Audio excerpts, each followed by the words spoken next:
the tests!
Right, hey guys, I'm just doing this quick video.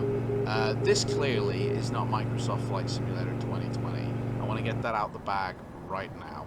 And anybody who says, oh, you're faking it, you're not doing it for real, you know, you're just going to be an idiot in the chat. Because I'm telling you now, this is not Microsoft Flight Simulator 2020. I'm not an idiot, okay?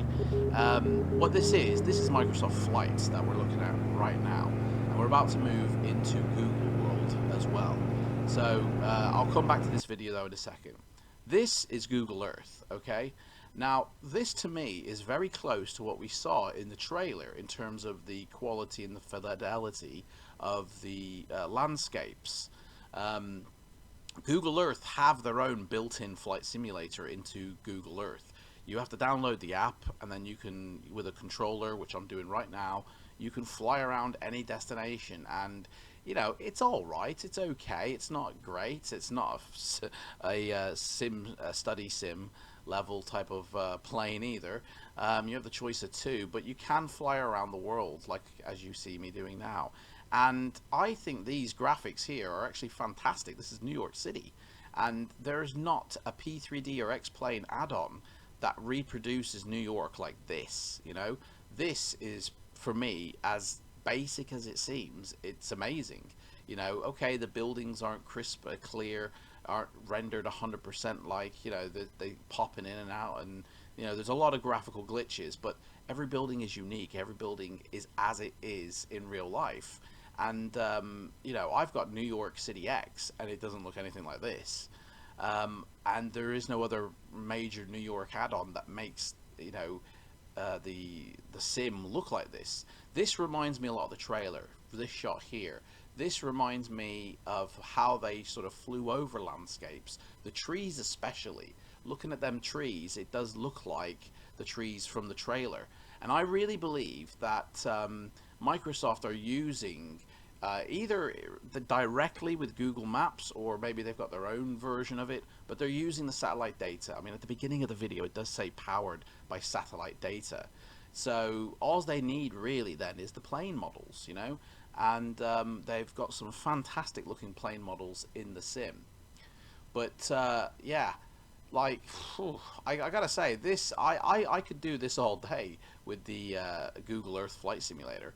I mean, if they bumped it up a little bit, if they looked into it, they could really make a nice flight simulator if they really wanted to. But I guess they don't need to, because maybe Microsoft are doing it for them or on their behalf, or maybe they're partnered together. I don't know.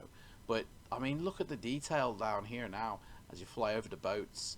Like, and I'm only recording this in 720p.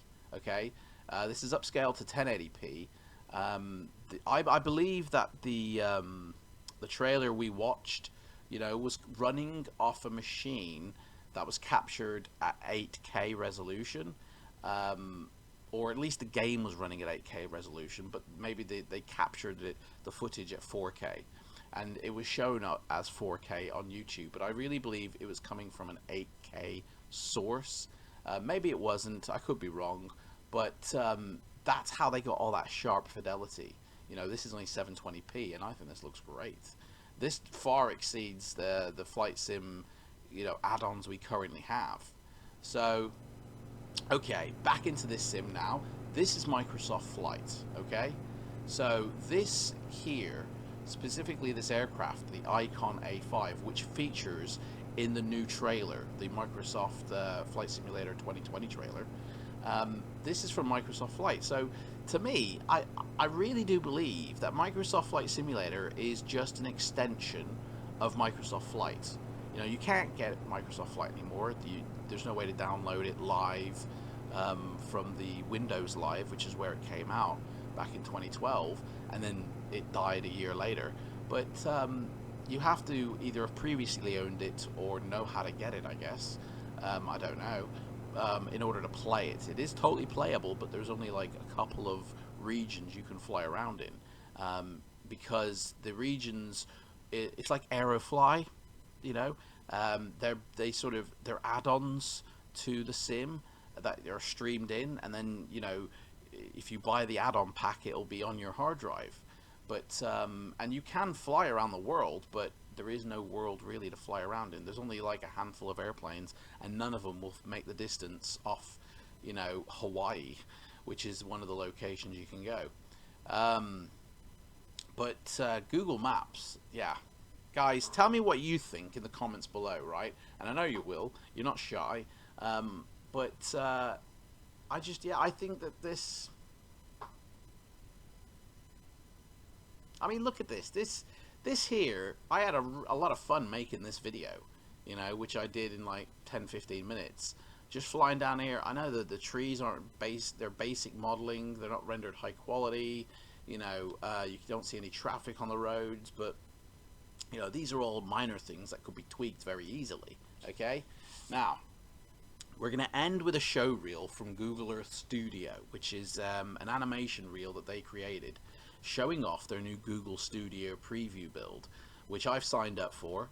And for me, it solidifies in my mind that I do believe Google Earth are in conjunction with the landscape or the world that the Microsoft Flight Simulator will give us when you see this show reel, because it just looks like footage from the game, and it's not any, you know, footage from the trailer that we've already seen.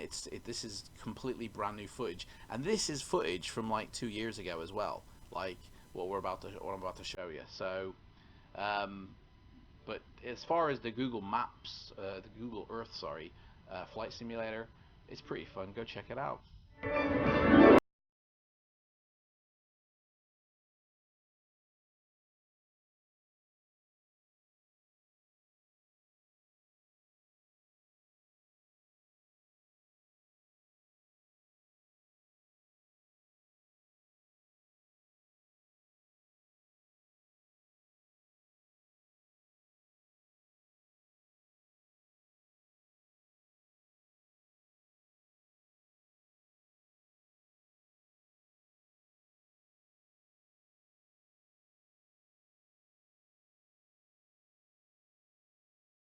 Momentum at this point of the track will be key to the